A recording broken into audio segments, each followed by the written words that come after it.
Angkatan bersenjata Ukraina disebut menjatuhkan peluru di Donetsk.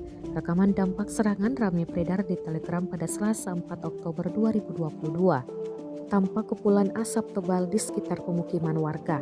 Dalam keterangan unggahan disebutkan, Ukraina menembak 15 peluru kaliber 155 mm ke Donetsk.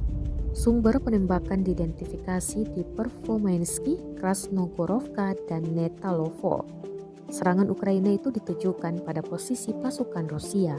Diketahui invasi Rusia ke Ukraina telah memasuki hari ke-223 pada Selasa 3 Oktober 2022 sejak dimulai pada 24 Februari.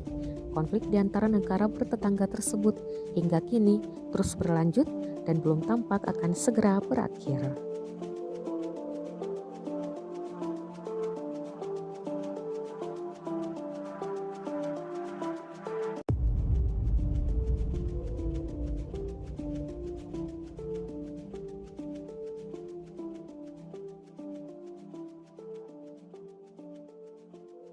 Terima kasih sudah nonton.